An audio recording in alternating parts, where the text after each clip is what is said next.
నిమిషప్రియ కేసులో ఏం జరగబోతోంది? కేరళ నర్సు నిమిషప్రియకు యెమెన్ కోర్టు ఉరిశిక్షను విధించింది. యెమెన్ కోర్టు ఆదేశాల ప్రకారం ఈరోజు నిమిషప్రియను ఉరి తీయాలి. కానీ భారత ప్రభుత్వ విజ్ఞప్తుల మేరకు అక్కడి కోర్టు కొంత గడువునిచ్చింది. కేరళ ప్రభుత్వం కూడా ప్రయత్నం చేసింది. నిమిషప్రియ కుటుంబ సభ్యులు ప్రయత్నం చేశారు. ఆ మరణించిన వ్యక్తి కుటుంబంతో మాట్లాడటానికి. నిజానికి ఇలాంటి కేసులో మరణించిన వ్యక్తి కుటుంబం అంగీకరిస్తే బ్లడ్ మనీ కింద ఈ కేసులో 8.6 లక్షలుగా చెప్తున్నారు. ఆ డబ్బులను ఇస్తే సుమారు 8 కోట్ల రూపాయలు ఇస్తే వాళ్ళు అంగీకరిస్తే నిమిషప్రియకు ఉరి తప్పే అవకాశం ఉంటుంది. సో ఆ ప్రాసెస్ని కంప్లీట్ చేయడానికి మానవతా దృక్పథంతో కోర్టు ఈరోజు అమలు చేయాల్సిన ఉరిశిక్షను వాయిదా వేసింది. ఇప్పటికే రంగంలోకి దిగారు మత గురువు అబూబకర్. ఆ మరణించిన వ్యక్తి సోదరుడితో మాట్లాడుతూ ఉన్నారు. తలాల్, మరణించిన వ్యక్తి పేరు తలాల్. ఆ వ్యక్తి సోదరుడితో మాట్లాడుతూ ఉన్నారు. కానీ అతని సోదరుడు అబ్దుల్ ఏం చెప్తున్నారు అంటే ఆమెను అమాయకురాలుగా చిత్రీకరించొద్దు అని అంటున్నారు. దోషిని బాధితురాలుగా చూపించొద్దు అని అంటున్నారు. ఈమె దోషి, ఆమెకు మరణశిక్షే అంతిమ శిక్ష, ఎటువంటి బ్లడ్ మనీని మేము యాక్సెప్ట్ చేసేది లేదు అని చెప్తున్నారు. ఇది దేవుడు విధించిన శిక్ష ఆమెకని చెప్తున్నారు. ఆమెకు మరణశిక్ష విధించాల్సిందని అంటూ ఉన్నారు. సో ఈ నేపథ్యంలో ఒకవేళ ఆ మరణించిన తలాల్ వ్యక్తి కుటుంబ సభ్యులు అంగీకరించకపోతే ఆమెకు మరణశిక్ష విధించే అవకాశమే ఉంటుంది. కోర్టు మానవతా దృక్పథంతో ఒకవేళ ఆ మరణించిన వ్యక్తి తలాల్ కుటుంబ సభ్యులు అంగీకరిస్తారేమో అని కొంత సమయాన్ని ఇచ్చారు. ఈరోజు అమలు చేయాల్సిన ఉరిశిక్షను కొన్ని ఒత్తిళ్ల మేరకు, కొన్ని విజ్ఞప్తుల మేరకు యెమెన్ కోర్టు కొంత గడువునిచ్చింది. ఈరోజు అమలు చేయొద్దు అని చెప్పింది. ఆ కుటుంబం అంగీకరిస్తే ఆమెకు ఉరిశిక్ష తప్పే అవకాశం ఉంటుంది. నిజానికి యెమెన్తో మన దౌత్య సంబంధాలు అంత బలంగా లేవు. ఈ నేపథ్యంలో ఆమెను అక్కడ బంధించారు అని మొదట ఆ హత్యకు ముందే ఆమెను అక్కడ బంధించారు. ఈ తలాల్ అనే వ్యక్తి అక్కడ బంధించాడు అని అతని భర్త కూడా చెప్తున్నాడు. ఆ సమయంలోనే దౌత్యపరమైనటువంటి చర్యలు తీసుకోవడానికి అవకాశం లేని సందర్భం ఉంది. ఆ తర్వాత ఆమె ఆ తలాల్ బాధలు భరించలేక అతనికి మత్తుమందు ఇచ్చింది. ఆ మత్తుమందు కూడా కొంతమేరే ఇచ్చింది, చంపాలన్న ఉద్దేశం లేదు. ఆ మత్తు విడిపోయిన తర్వాత అతను బతుకుతాడు, ఈలోపు అతను దాచిపెట్టిన పాస్పోర్ట్ని తీసుకుని ఇండియాకు వచ్చేయాలి అని నేను అనుకున్నాను అని ఆమె చెప్తోంది. కానీ తలాల్ మరణించిన వ్యక్తి సోదరుడు ఏం చెప్తున్నారు అంటే ఒకవేళ నిజంగా నిమిషప్రియ కొద్దిగా మాత్రమే మత్తుమంది ఇచ్చి అతను మత్తులోకి వెళ్ళేంత వరకు మాత్రమే మత్తుమంది ఇవ్వాలి అని అనుకుంటే అతని బాడీని ఎందుకు దాచేయాలని అనుకున్నారు అనే పాయింట్ని లేవనెత్తుతున్నారు. సో ఇక్కడ నిమిషప్రియ చేసింది తప్పే, నిమిషప్రియ కావాలి అనే అతని సోదరుడిని తలాల్ని మర్డర్ చేసిందని చెప్తున్నారు. నిజానికి కొంచెం మత్తుమంది మాత్రమే ఇస్తే అతను నిద్రలోకి జారుకున్న తర్వాత ఆమె పాస్పోర్ట్ తీసుకుని ఎయిర్పోర్ట్కి వచ్చి బహుశా ఇండియాకు వచ్చేసి ఉండాలి. కానీ అలా కాకుండా అతని బాడీని కనిపించకుండా దాయాలి అన్న ఉద్దేశంలోనే ఆమె అతన్ని హత్య చేయాలి అన్న ఉద్దేశం కనిపిస్తోంది అని అబ్దుల్, ఆ తలాల్ అనే వ్యక్తి సోదరుడు చెప్తున్నారు. ఇంకొక వైపు ఇక్కడ కొన్ని మాటలు కూడా వినిపిస్తూ ఉన్నాయి. ఈ నిమిషప్రియను భారతదేశానికి వెళ్ళనివ్వకుండా పాస్పోర్ట్ను అక్కడ వ్యక్తి ఆ తలాల్ అనే వ్యక్తి దాచిపెట్టేస్తే ఆ విషయం భర్తకు తెలుస్తుంది కదా.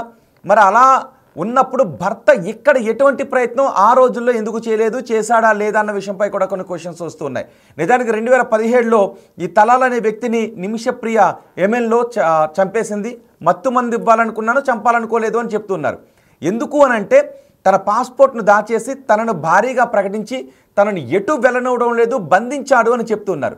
ఒకవేళ అదే నిజమైతే భారతదేశంలో ఉన్న ఆమె భర్త ఎందుకు నా భార్యను అక్కడ బంధించారని పోరాటం చేయలేదు అంటే ఏదో ఇందులో జరిగింది అని కొన్ని అనుమానాలను వ్యక్తం చేస్తున్నారు. అందుకే అబ్దుల్, ఆ తలాల్ ఎవరైతే చనిపోయారో ఆ తలాల్ సోదరుడు చెప్తున్నారు ఈమె దోషి, ఈమెను బాధితురాలుగా చిత్రీకరించొద్దు అని చెప్తున్నారు. కానీ ఆమెకు ఒక భర్త, బిడ్డలు ఉన్నారు, బిడ్డ ఉంది ఇక్కడ, వాళ్ళ కుటుంబం రోధిస్తూ ఉంది. ఈ నిమిషప్రియనే నర్సు వృత్తి చేయడానికి అక్కడికి వెళ్ళిన నిమిషప్రియ తలాల్ అనే వ్యక్తితో కలిసి ఒక హాస్పిటల్ని ప్రారంభించాలని అనుకున్నారు.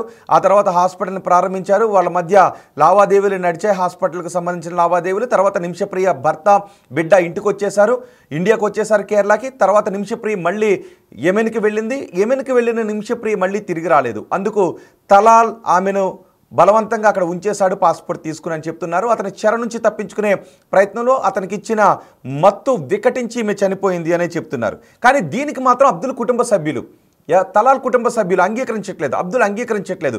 ఎంతకు మించిన న్యాయం మాకు మరొకటి అవసరం లేదు అని చెప్తున్నారు. ఇప్పుడు వాళ్ళు అంగీకరించకపోతే ఈ ప్రయత్నాలన్నీ వృధా అయిపోయే అవకాశం ఉంటుంది. నిమిషప్రియను యెమెన్లో ఉరితీసే అవకాశాలే ఉంటాయి. మీరేమనుకుంటున్నారు? నిజంగా అబ్దుల్ అంటూ ఉన్నట్టు నిమిషప్రియ దోషి అని అనుకుంటూ ఉన్నారా? లేదు, ఈ కథ అంతా విన్న తర్వాత, నిమిషప్రియ స్టోరీ విన్న తర్వాత ఆమె అతని చెర నుంచి తప్పించుకునే ప్రయత్నమే చేసింది, అమాయకురాలే అని మీరు అనుకుంటూ ఉన్నారా?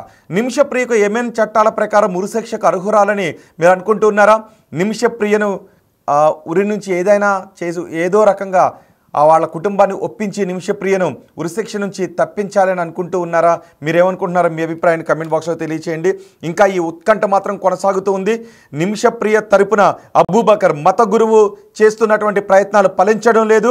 అబ్దుల్ అనే వ్యక్తి, ఈ తలాల్ సోదరుడు ఏం చెప్తున్నారంటే దోషిని బాధితురాలుగా చిత్రీకరించొద్దని చెప్తున్నారు. నేరానికి క్షమాపణ ఉండదు అని మృతుడి సోదరుడు చెప్తున్నారు. ఒకవేళ ఆమె మత్తు కేవలం తప్పించుకోవటానికే ఇచ్చి ఉంటే అతని బాడీని, తలాల్ దేహాన్ని ఎందుకు దాచేయాలని అనుకుంటారు? ఇది కావాలని చేసిన మర్డరే, అందుకే ఆమెకు శిక్ష పడాల్సిందని అబ్దుల్ అంటూ ఉన్నాడు. మరి ఈ స్టోరీ అంతా విన్న తర్వాత, ఈ కేసు గురించిన డీటెయిల్స్ అంతా విన్న తర్వాత మీకేమనిపిస్తోంది? కేరళ నర్స్ నిజంగా యెమెన్లో తప్పు చేసిందని అనిపిస్తోందా, లేక తప్పనిసరి పరిస్థితుల్లో ఆమె ఎలా చేసిందని మీకు అనిపిస్తోందా?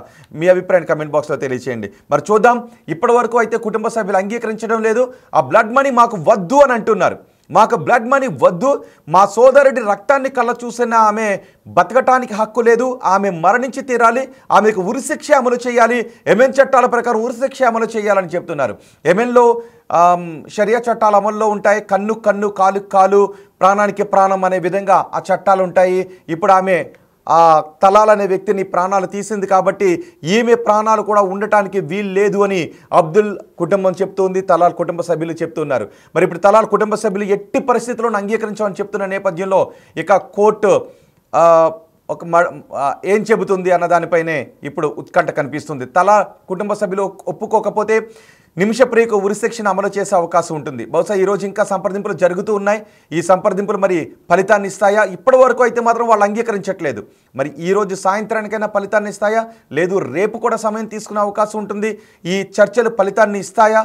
ఆమె ప్రాణాలతో బతికి బయట పడగలుగుతుందా? ఆమె ప్రాణాలతో ఉంటుందా, లేదా ఉరిశిక్ష అమలు చేస్తారా? ఏం జరుగుతుందనే చూడాలి. మీ అభిప్రాయం ఏంటి? మీరేమనుకుంటున్నారో కమెంట్ బాక్స్లో తెలియచేయండి.